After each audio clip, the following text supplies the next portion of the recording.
भक्तों, ओम नमः शिवाय, श्री शिवाय नमस्तुभ्यम, जय श्री महाकाल। जी हाँ भक्तों, क्या आपका भी जो बच्चा है उसका जो मन है वो पढ़ाई में बिल्कुल भी नहीं लगता।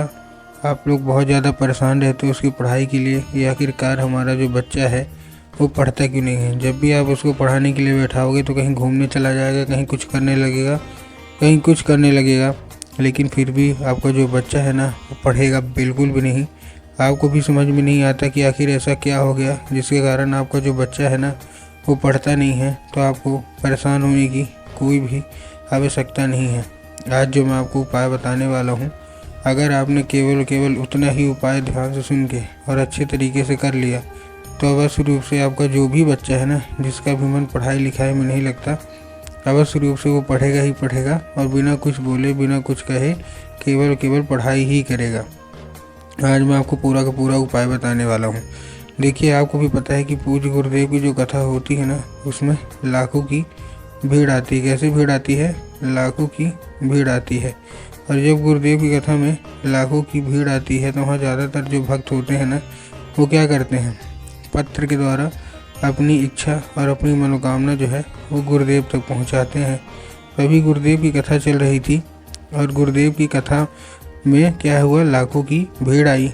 अब जब गुरुदेव की कथा में लाखों की भीड़ आई तो वहाँ ज़्यादातर जो भक्त थे उन्होंने क्या किया, पत्र के द्वारा अपनी इच्छा और अपनी मनोकामना जो थी ना वो गुरुदेव तक पहुँचाई। अब जब गुरुदेव के पास पत्र पहुँचा और गुरुदेव ने पत्र पढ़ा तो वहाँ गुरुदेव ने देखा कि ज़्यादातर जो भक्त हैं उनकी क्या है, केवल एक ही इच्छा और एक ही मनोकामना है, क्या कि गुरुदेव हमारा जो बच्चा है ना उसका जो मन है वो पढ़ाई में बिल्कुल भी नहीं लगता। हम लोग बहुत ज़्यादा परेशान हैं कि आखिरकार हमारा जो बच्चा है वो पढ़ता क्यों नहीं है। हम उसके पीछे क्या कुछ नहीं किए, बहुत अच्छी उसको स्कूल में डाल के रखा है, बहुत अच्छा कोचिंग ट्यूशन दे रहे हैं, हर एक तरह की सुख सुविधा भी दे रहे हैं, लेकिन फिर भी हमारा जो बच्चा है ना वो पढ़ता नहीं है। कृपया करके कोई उपाय बता दें ताकि हमारा जो बच्चा है वो अच्छे तरीके से पढ़ने लगे, अच्छे तरीके से आगे बढ़े। हमने उसके पीछे क्या कुछ नहीं किया, बहुत अच्छी उसको स्कूल में डाल के रखा है, बहुत अच्छा कोचिंग ट्यूशन दे रहे हैं, हर एक तरह की सुख सुविधा दे रहे हैं, लेकिन फिर भी हमारे बच्चे का जो मन है ना वो पढ़ाई में बिल्कुल भी नहीं लगता। कृपया करके कोई उपाय बता दें। अब जब गुरुदेव ने क्या किया ये देखा, तब गुरुदेव ने 2 से 3 उपाय बताए और कहा केवल और केवल ये उपाय कर लेना, तुम्हारा जो भी बच्चा है जिसका भी मन पढ़ाई लिखाई में नहीं लगता, अवश्य रूप से उसका जो मन है ना वो पढ़ाई की ओर आकर्षित होगा ही होगा, पढ़ाई की ओर लगेगा ही लगेगा। अब जब गुरुदेव ने उपाय बताया तो लोगों ने जा जाके इस उपाय को घर में करना शुरू कर दिया। अब जैसे ही लोगों ने जा जाके इस उपाय को घर में करना शुरू कर दिया, वही लोग गुरुदेव की कथा में मात्र 1 से 1.5 महीने के बाद वापस आए। अब जब वही लोग गुरुदेव की कथा में वापस आए तो उन्होंने क्या किया, फिर से एक बार गुरुदेव को पत्र लिखा, लेकिन ये वाला जो पत्र था ना ये गुरुदेव को धन्यवाद के रूप में पत्र था कि गुरुदेव धन्य हो आपका, आपके द्वारा बताया गया उपाय हमने कर लिया है, हमारी सारी इच्छा और सारी जो मनोकामना थी वो पूरी हो गई है और ये केवल और केवल आपके द्वारा बताए गए उपाय के कारण ही हुई है। आपका कोटि कोटि धन्यवाद। अब हमको बोलना नहीं पड़ता बच्चे को पढ़ने के लिए, वो अपने आप बिना कुछ बोले बिना कुछ कहे केवल और केवल पढ़ाई ही करता है। आपका कोटि कोटि धन्यवाद। तो देखिए, जो लोग भी मेरी आवाज़ अभी सुन रहे हैं ना, अगर आपको भी जानना है कि आखिर ऐसा कौन सा उपाय है जिसको करने मात्र से इच्छा मनोकामना जो है वो पूरी हो जाती है और जो बच्चा है वो बिना कुछ बोले बिना कुछ कहे केवल पढ़ाई ही करता है, तो चलिए हम बताते हैं आपको आज की इस वीडियो के माध्यम से कि आपको करना क्या है।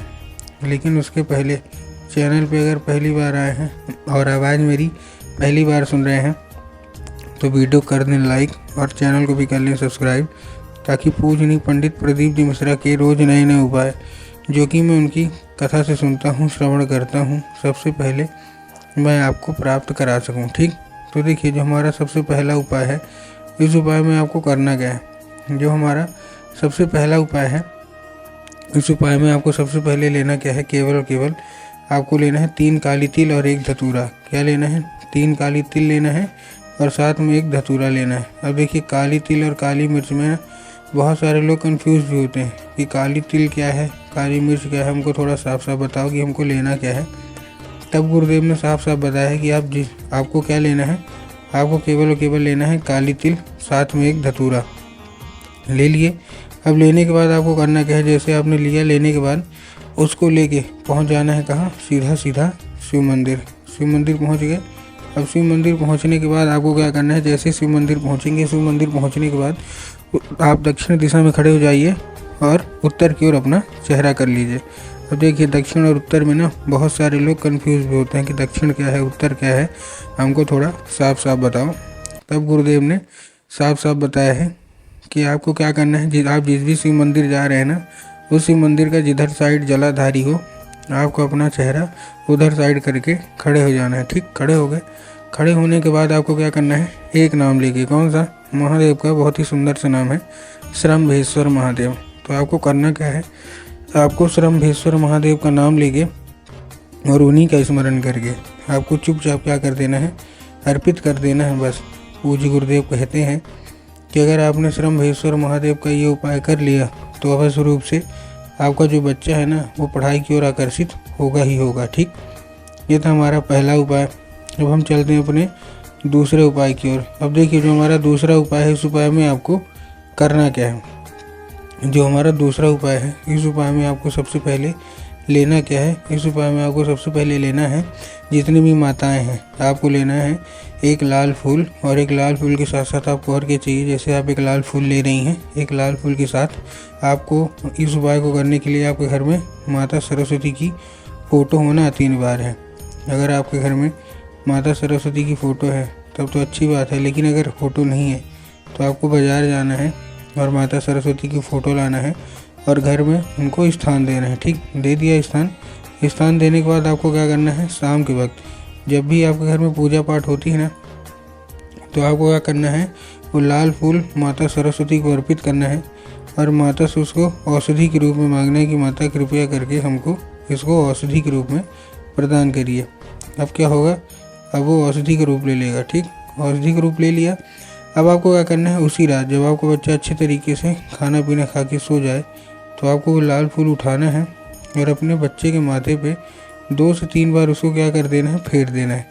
पूज्य गुरुदेव कहते हैं कि अगर आपने ऐसा कर लिया तो उस फूल के जरिए स्वयं जो माता है ना, वो उसके दिमाग में प्रवेश कर जाएंगी माता सरस्वती, और उसका जितना भी दिमाग इधर उधर के कामों में लगता है वहाँ से न लग के उसका जो दिमाग है वो केवल और केवल पढ़ाई की ओर ही लगेगा ही लगेगा। बहुत सारे लोगों को इसका फल भी मिला है, बहुत सारे लोगों ने इसको किया है और उनकी जो मनोकामना थी वो पूरी हो भी गई है। तो उम्मीद करता हूँ आपको अच्छे तरीके से समझ में आ गया होगा। उपाय अच्छा लगा हो तो कमेंट बॉक्स में हर हर महादेव अवश्य रूप से लिख दें।